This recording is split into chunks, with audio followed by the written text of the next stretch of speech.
Hello dear students, welcome back to my channel physics SPC. Work, energy and power का एक question.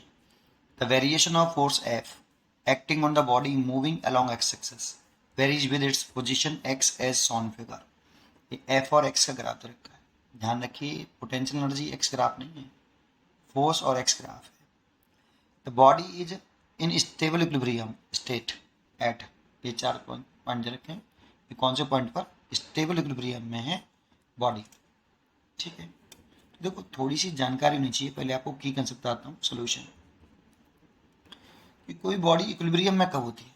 अगर हम equilibrium की कहें कि कोई भी बॉडी इक्विलिब्रियम में कब होगी? इक्विलिब्रियम जब बॉडी पर नेट फोर्स कितना हो, zero. Net force on body अगर जीरो, ठीक है, तो net force on body zero, F net अगर जीरो है तब हम बॉडी को इक्विलिब्रियम में कहेंगे। अब एक छोटी सी बात यहाँ कि देखो, डी यू इक्वल टू होता है minus k D W conservative force. D you बराबर जो चेंज इन पोटेंशियल एनर्जी होती है ना, वो कंजर्वेटिव फोर्स डिफाइन करते हैं। तो इसलिए वर्डन बाई कंजर्वेटिव फोर्स लिखा माइनस के डब्ल्यू, ठीक है। तो माइनस के इसकी जगह आप ले सकते हैं F conservative force into displacement, क्योंकि अलोंग एक्सिस हो रहा है तो हम एंगल 0 डिग्री मान लेते हैं कि फोर्स और डिस्प्लेसमेंट के बीच में एंगल 0 डिग्री है, ठीक है। तो ऐसे, तो यहाँ से एफ इक्वल टू कितना आएगा, minus k d u over D x, ये फॉर्मूला है। तो नेट फोर्स अगर जीरो है that is d u over D x की वैल्यू जीरो है। अगर d u over D x zero है that means net force zero है। एक ही बात है ये, ठीक है। तो इक्विलिब्रियम में बॉडी तभी होगी जब नेट फोर्स जीरो हो या D U Y over D x zero हो। एक पॉइंट हो गया। दूसरा पॉइंट, अब इक्विलिब्रियम दो टाइप का होता है।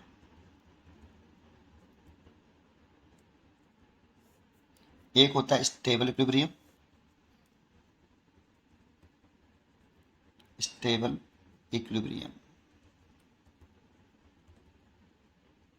और एक होता है अनस्टेबल इक्विलिब्रियम।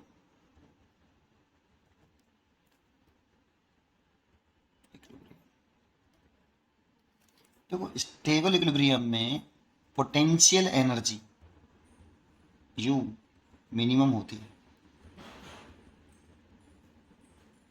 और अनस्टेबल इक्विलिब्रियम में पोटेंशियल एनर्जी यू मैक्सिमम होती है।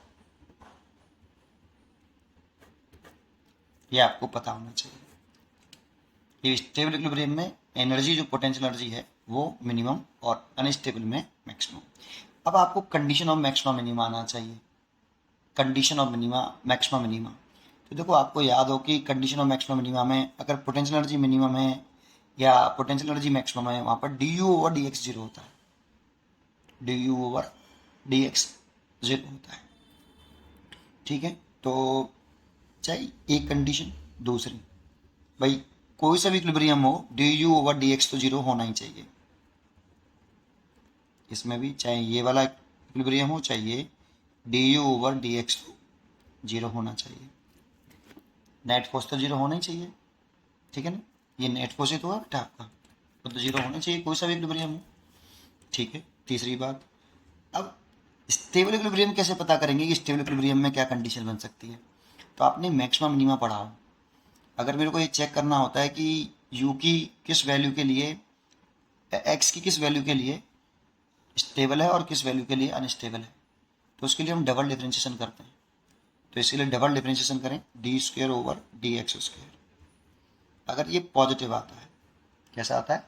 Positive, that is D square u over D x square greater than zero आता है, तो स्टेबल इक्विलिब्रियम होता है, उसमें यू मिनिमम होता है। ये कंडीशन और मैक्सिमम मिनिमा की कंडीशन आपने पढ़ी हो कि मिनिमा वाले केस में अगर हम चेक करना चाहते हैं कि मैक्सिमा है या मिनिमा है, तो उस वाली कंडीशन में हम डबल डिफरेंशिएशन करते हैं। अगर वो पॉजिटिव आती है तो मिनिमम वैल्यू पोटेंशियल एनर्जी की, और नेगेटिव आती है तो पोटेंशियल एनर्जी की वैल्यू मैक्सिमम। तो तीसरी कंडीशन देखो आपकी, ये D square u over D x square, अगर ये नेगेटिव आए that is D square u over D x square, ये लेस देन जीरो, नेगेटिव मतलब लेस देन जीरो, तो उस वाली कंडीशन में ये अनस्टेबल इक्विलिब्रियम होगा। लेकिन यहाँ पे चर्चा कुछ और ही है। किस चीज़ की चर्चा है वो जरा देखते हैं। देखो एफ इजुकल टू कितना है, minus k d u over D x, तो मैं लिखता हूँ f equal to minus k d u over D x.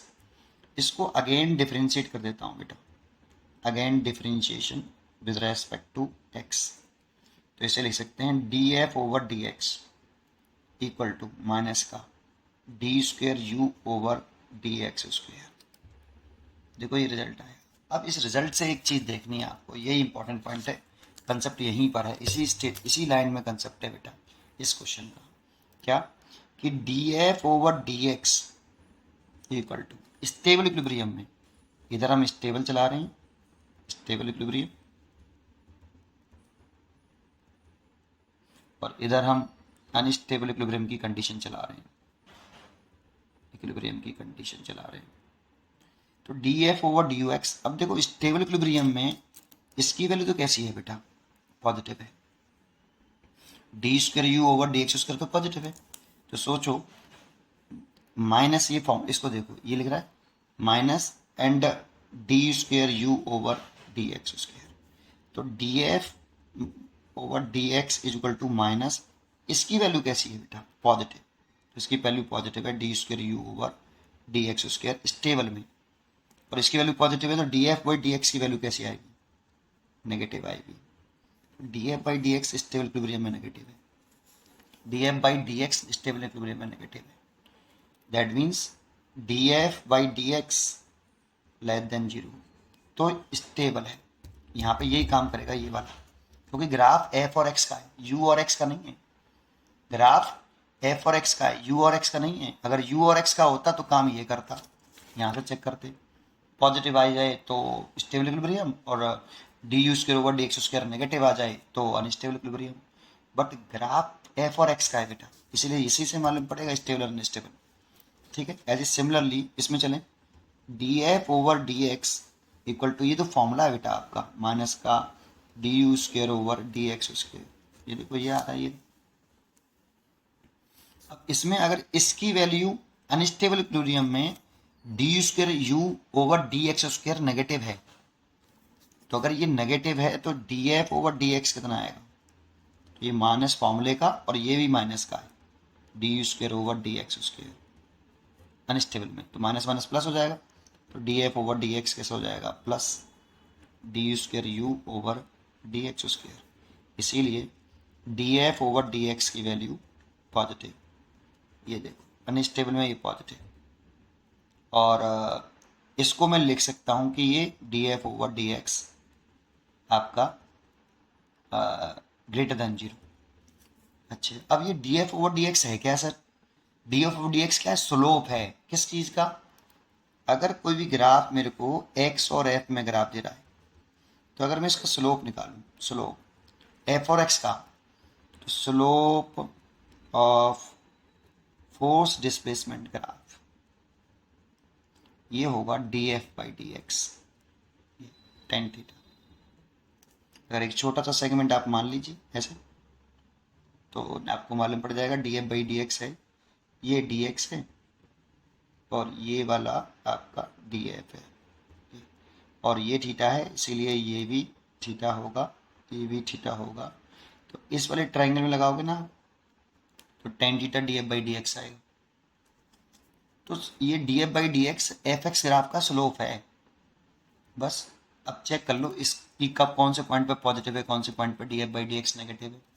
तो देखो सोल्यूशन करते हैं, अब करते हैं सोल्यूशन, ग्राफ बनाते हैं। हमारा ग्राफ जो क्वेश्चन में गिवन है वो ये है, ये एक्स है और ये एफ है, और ये कुछ इस तरह से बना रखा है उसने, इस तरह से। सबसे पहले पता क्या देखना है, ये कौन से पॉइंट पर फोर्स जीरो है, तो देखो इस वाले पॉइंट पर फोर्स जीरो है, पी पॉइंट पर, और क्यू पॉइंट पर फोर्स जीरो है, आर पॉइंट पर फोर्स जीरो नहीं है, आर पॉइंट पर फोर्स जीरो नहीं है, तो आर पॉइंट पर तो कोई सा भी इक्विलिब्रियम होगा ही नहीं भाई, पहले फोर्स ही जीरो होना चाहिए सबसे पहले, तो फोर्स जीरो, तो एफ पॉइंट इस आर पॉइंट पे तो फोर्स जीरो नहीं है, तो कोई सा भी इक्विलिब्रियम नहीं आएगा आर पॉइंट पे। तो हाँ, पी पॉइंट पे फोर्स जीरो है और क्यू पॉइंट पे भी फोर्स जीरो है, तो यहाँ पे इक्विलिब्रियम हो सकता है। तो इस जगह पर अगर मैं स्लोप चेक करूँ, क्योंकि ग्राफ एफ और एक्स का है, तो स्लोप चेक करूँ, that means D F by D X check करूँ। अगर पॉजिटिव आया, नेगेटिव आया तो स्टेबल है, और पॉजिटिव आया तो आपका अनस्टेबल है। तो इस वाले पॉइंट पे देखो स्लोप ड्रॉ, टेंजेंट ड्रॉ करूँ, ए से मैंने टेंजेंट ड्रॉ किया इस पॉइंट पर, तो देखो ये थीटा जो आया इस जगह पर एट पॉइंट पी पर, ये थीटा जो आया वो एक्यूट एंगल आ रहा है, इसीलिए पी पॉइंट का जो स्लोप निकालें, स्लोप एट पॉइंट पी, यहाँ पे स्लोप निकालें तो टेन थीटा जो कि पॉजिटिव होगा, that means D F over D x positive होगा। और D F over D x positive है तो कौन सा इक्विलिब्रियम है बेटा? अनस्टेबल। तो पी पॉइंट पर तो अनस्टेबल हो गया, पी पॉइंट पर कैसा हो गया? अनस्टेबल इक्विलिब्रियम हो गया, अनस्टेबल इक्विलिब्रियम। और अगर क्यू पॉइंट की चर्चा करें तो क्यू पॉइंट पर एक टेंजेंट ड्रॉ कर लें ऐसे, तो एंटी क्लॉकवाइज एंगल लेते हैं एक्स एक्सेस से, ये एंगल लेंगे एंटी क्लॉकवाइज, इसमें भी ये एंटी क्लॉकवाइज ही लिया है, क्लॉकवाइज नहीं लेते। तो इस एंगल का देखें तो इस वाले पॉइंट पर slope tan theta obtuse angle है, हेड पॉइंट क्यू पर, पॉइंट क्यू पर आपका थीटा ऑब्ट्यूस एंगल है, ऑब्ट्यूस एंगल हुआ तो टेन थीटा नेगेटिव होगा, इसलिए slope D F over D x निकालूँ जो कि टेन थीटा के बराबर है, और ये कैसा आएगा? नेगेटिव। तो यहाँ पे d F by D x negative आ रहा है, negative d F by D x negative, negative stable equilibrium में है। तो इस क्यू पॉइंट पर इक्विलिब्रियम कैसा होगा? स्टेबल इक्विलिब्रियम होगा, स्टेबल इक्विलिब्रियम होगा। और इन दोनों पॉइंटों पर फोर्स जीरो है, ये ध्यान रखना, इस वाले पॉइंट पर जीरो है, इस वाले पॉइंट पर जीरो है, इस वाले पॉइंट पर फोर्स जीरो नहीं है, इसलिए यहाँ पे तो कोई सा इक्विलिब्रियम होगा ही नहीं। सबसे पहले फोर्स जीरो होना चाहिए, फिर उसके बाद इक्विलिब्रियम में आएगा, फिर उसके बाद स्टेबल अनस्टेबल चेक करेंगे। लेकिन यहाँ पे एफ और एक्स का ग्राफ है, यू और एक्स का ग्राफ होता तो फिर मैं इस वाली प्रॉपर्टी से चेक करता स्टेबल है क्या अनस्टेबल है, मैं डबल डिफरेंशिएशन करके देखता। उम्मीद करता हूँ कि आपको ये समझ में आया होगा। पढ़ते रहिए और खुश रहिए। Thank you. इसीलिए इसका आंसर क्या हुआ बेटा?